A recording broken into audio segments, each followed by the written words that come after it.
जी, सितंबर में करवाएंगे 2025 में या फिर आगे करवाएंगे। कंचना यादव भी हमारे साथ आरजेडी की प्रवक्ता जुड़ चुकी हैं। उसके पहले ये सवाल गुरु प्रकाश जी, मतलब अक्टूबर में बिहार के चुनाव होंगे, सितंबर में आप लोग जातिगत जनगणना कराना शुरू कर देंगे, है ना? नहीं देखिए चित्रा जी, आपको पूरा अधिकार है कि आप इस फैसले को किसी भी चुनाव से जोड़ करके देखिए, लेकिन जैसा मैंने अपने पहले ऑब्जर्वेशन में कहा था, मैं दोबारा बोल रहा हूं, ये निर्णय बाबा साहेब अंबेडकर को सच्ची श्रद्धांजलि है। देखिए चित्रा जी, देश का मन मस्तिष्क बदल रहा है, देश का मूड बदल रहा है। लंबे समय तक इस देश पे सामंतवादियों ने राज किया है। आपने खुद कहा और मैं स्वागत करता हूं इस बात का कि जो काम नेहरू जी नहीं कर पाए, जो काम इंदिरा जी नहीं कर पाई, जो काम राजीव गांधी नहीं कर पाए, जो काम मनमोहन सिंह नहीं कर पाए, वो पिछड़े वर्ग से आने वाले एक सामान्य परिवार में जन्म लिए अति पिछड़ी जाति के नरेंद्र मोदी जी ने किया है। आपका पिछड़ा होना आवश्यक है, आज सिर्फ बोलने से नहीं होगा। आप कहते हैं, देखिए थोड़ा आप कहिए, आपको पूरा अधिकार है, आपको पूरा अधिकार। विपक्ष के दबाव में नरेंद्र मोदी प्रधानमंत्री बने क्या? विपक्ष के दबाव में द्रौपदी मुर्मू राष्ट्रपति बनी क्या? विपक्ष के दबाव में पहली बार अंबेडकर के बाद अर्जुन राम मेघवाल दलित समाज से आने वाली केंद्र में कानून मंत्री बनते हैं क्या? विपक्ष के दबाव में पहली बार कोई ओबीसी समाज का इतना बड़ा मंत्रिमंडल में शेयर होता है क्या? विपक्ष के दबाव में इतने बड़ी संख्या में दलित और आदिवासी मंत्री बनते हैं क्या? क्या बात करती है चित्रा जी? उड़ीसा का मुख्यमंत्री आदिवासी समाज का, छत्तीसगढ़ का मुख्यमंत्री आदिवासी समाज का, मध्य प्रदेश का डिप्टी सीएम दलित समाज का, राजस्थान का डिप्टी सीएम दलित समाज का। जो कहते हैं जातिगत जनगणना कराने को, उनको मौका मिला, उनको जनता ने मौका दिया। कहां बनाया आपने मुख्यमंत्री, हम पूछना चाहते हैं। कितने दलितों को आपने मुख्यमंत्री बनाया? कितने आदिवासी को आपने मुख्यमंत्री बनाया? एक भी नहीं। तेलंगाना में कौन तो कोई और है, हिमाचल में कौन तो कोई और है, कर्नाटक में कौन तो कोई दलित आदिवासी का कांग्रेस में जगह नहीं है। आपने जैसे अंबेडकर को अपमानित किया, बाबू जगजीवन राम को अपमानित किया, सीताराम केसरी को अपमानित किया, आज खड़गे जी को अपमानित कर रहे हैं, हरियाणा में शैलजा जी को अपमानित कर रहे हैं। देश देख रहा है और देश का मन मस्तिष्क और मूड बदल रहा है। आज वंचित, शोषित और पीड़ित मुख्य धारा में आएगा और दुनिया की कोई ताकत, कोई सामंतवादी ताकत हमें रोक नहीं सकती है। पिछड़ा देश चलाएगा, दलित देश चलाएगा, आदिवासी देश चलाएगा और भारतीय जनता पार्टी इसको सुनिश्चित करने का काम करेगी।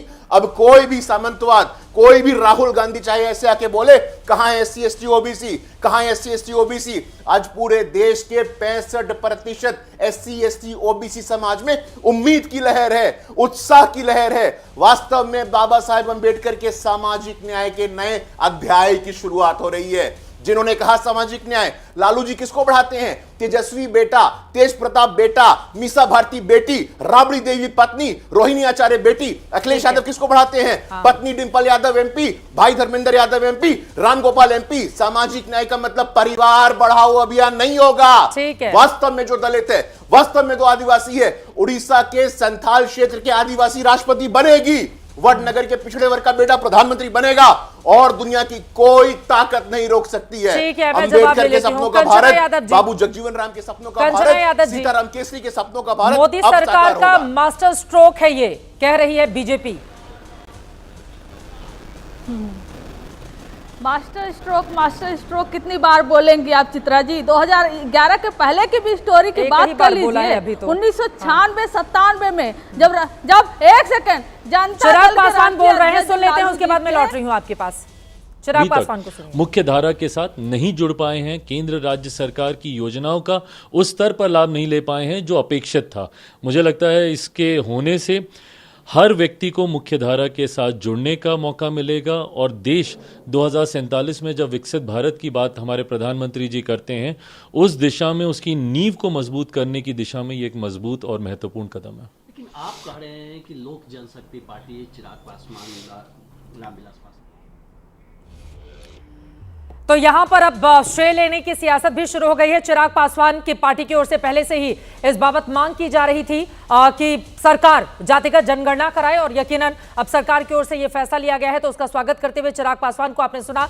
धीरेन्द्र कुमार मुन्ना जी उनकी पार्टी से हमारे साथ जुड़े हुए। कंचना यादव जी, मैंने तो एक ही बार मास्टर स्ट्रोक कहा, अब 94 साल के बाद जातिगत जनगणना अगर मोदी सरकार करा रही है तो क्रेडिट तो जाएगा ना उसको। कंचना जी भाई सुनिए, नहीं नहीं, आपको मैं 2014 से याद दिला रही हूँ चित्रा जी। 2014 से आप लोग कह रहे हैं कि मोदी का मास्टर स्ट्रोक। आज कोई नई बात नहीं है, आज की बात नहीं कर रही हूँ। खैर मैं अपने मुद्दे पे आती हूँ। 1996-97 में लालू जी जब जनता दल के राष्ट्रीय अध्यक्ष थे और संयुक्त मोर्चा की सरकार थी, कैबिनेट में हमने पास किया कि 2001 का जब जो जनगणना होगा उसमें जातिगत जनगणना होगा। किसने रोका? अटल बिहारी वाजपेयी जी की सरकार ने रोका, हमने तो नहीं रोका था। 2011 में किसने ठाना? ये लालू जी थे, शरद यादव जी थे, मुलायम सिंह यादव थे। तो 3 यादवास करके चलाया जाता था कि 3 यादवास जो है देश को जाति पाति में बांटने की कोशिश कर रहे हैं। वो तो छोड़ दीजिए, बिहार में जब जातिगत सर्वे कराया तो प्रधानमंत्री नरेंद्र मोदी जी चुनाव में, जो असेंबली का चुनाव हो रहा था, घूम घूम कर रहे थे, भाइयों और बहनों देश में सिर्फ 4 जातियां होती हैं,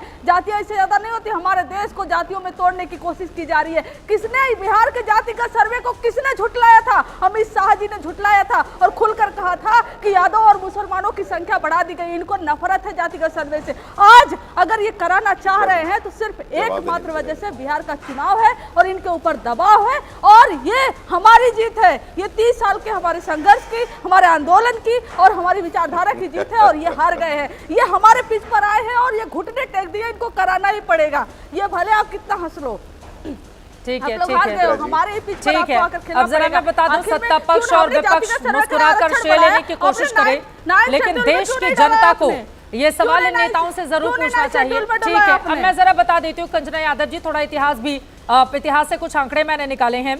देखिए, 1881 में देश में पहली बार अंग्रेजों ने जातिगत जनगणना कराई थी, जातियों की गिनती हुई थी। 1931 तक ऐसा ही चलता रहा।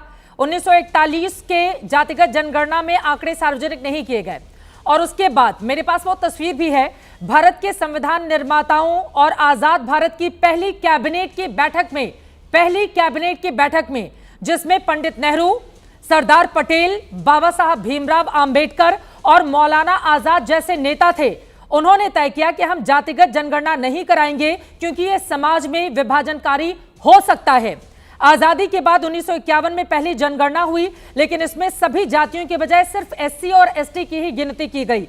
जनगणना में एससी और एसटी की गिनती इसलिए की गई क्योंकि उन्हें आरक्षण देने की संवैधानिक बाध्यता थी। आज सत्ता पक्ष और विपक्ष श्रेय लेने की सियासत में जुटा हुआ है। दोनों कह रहे हैं कि यह हमारी जीत है। दोनों का कहना है कि हमारी सरकार, हमारी ओर से कहा गया, इस वजह से मोदी सरकार ने यह फैसला लिया, या विपक्षी दलों की ओर से कहा जा रहा है कि भैया हमने जो कदम बढ़ाए थे सरकार को डर था। लेकिन आप जरा सोचिए, अब मेरा यह सवाल है कि जातिगत जनगणना के बाद इस देश में क्या बदल जाएगा?